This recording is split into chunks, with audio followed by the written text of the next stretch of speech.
और चलिए आगे बढ़ेंगे और सबसे पहले बुलेटिन में बात करेंगे ड्राइवर्स की हड़ताल की। हम बात करते हैं, आज दूसरा दिन है जारी हड़ताल और हिट एंड रन केस के नए कानून के विरोध में यह हड़ताल आगे भी जारी रहने की चेतावनी उनके द्वारा दी गई है।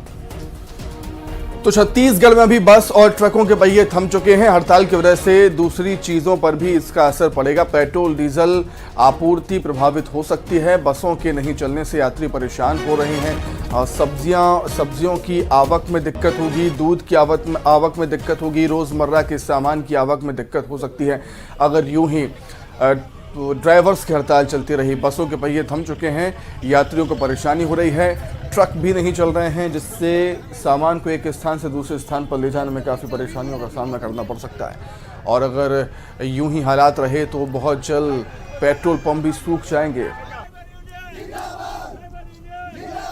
एक और ड्राइवर्स की हड़ताल जारी है तो दूसरी ओर सरकार ने भी कमर कस ली है। पेट्रोल डीजल की पूर्ति को लेकर सरकार गंभीर है। मुख्यमंत्री के निर्देश पर सभी कलेक्टरों को आदेश भी जारी कर दिए गए हैं कि पेट्रोल डीजल और एलपीजी की आपूर्ति जल्द से जल्द बहाल हो। पेट्रोल डीजल एलपीजी वाहनों के सुचारू संचालन के लिए पुलिस बल तैनात करने के निर्देश भी दिए गए हैं। दूसरा दिन है और दूसरे दिन भी हड़ताल ड्राइवर्स के द्वारा जारी है और कहीं ना कहीं ये जो रोजमर्रा की चीजें हैं वो प्रभावित होती हुई नजर आएंगी। आम जनता पर इसका सीधा प्रभाव पड़ता नजर आएगा।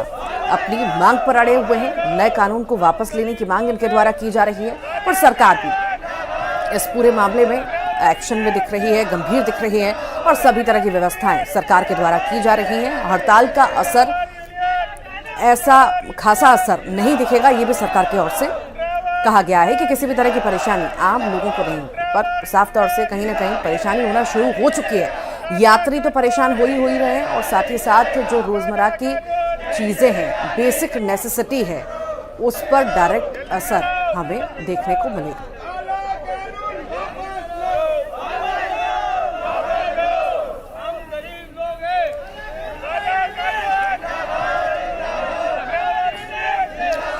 चलिए अधिक जानकारी के लिए सीधे हम रुक कर लेंगे क्या कुछ हालात है हड़ताल को लेकर। सीधे रायपुर का रुक करेंगे। तनु वर्मा हमारी सहयोगी जुड़ गई हैं। तनु, सरकार का मकसद है इस कानून से कि जो दुर्घटनाएं होती हैं वो कम हो सके, दुर्घटनाओं में लोगों की मौत जो होती है वो कम हो सके, लेकिन साथ ड्राइवर्स इस कानून को समझ नहीं पा रहे और यही वजह है कि पूरे देश में हड़ताल का माहौल देख रहे हैं हम।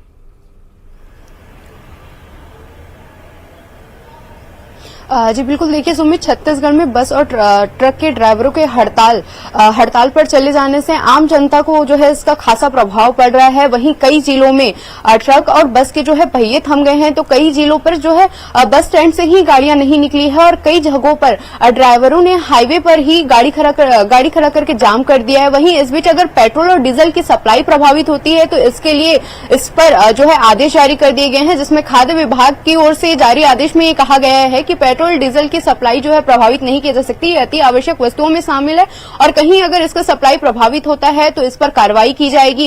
इसके साथ ही डिपो से निकलने वाली आने जाने वाली गाड़ियों को रोकने पर जो ड्राइवर्स हैं उन पर कार्रवाई की जाएगी। इसके साथ ही इसके लिए खास इंतजाम भी किया गया है। इसके लिए राजस्व विभाग की जो है ड्यूटी लगाई गई है और सभी टोल नाकों पर एक जरूरी इंतजाम जो है वो किया गया है। इसके साथ ही पेट्रोल और डीजल की सप्लाई जो है प्रभावित न हो, इसके मॉनिटरिंग के लिए एक डिस्ट्रिक्ट लेवल पर एक टीम भी जो है बनाई गई है। वहीं ये ड्राइवर्स की हड़ताल जो है आज भी जारी रहेगी और कहा जा रहा है कि आने वाले 3-4 दिनों तक ड्राइवर्स जो हैं वो हड़ताल पर ही रहेंगे, जिसका खासा असर आम जनता पर पड़ रहा है। जी ठीक, वाकई इसका खासा असर आम जनता पर ही पड़ेगा, यात्रियों पर पड़ेगा। हालांकि देखने वाली बात होगी कि इसमें किस तरह फैसला लेती है या सरकार इस पर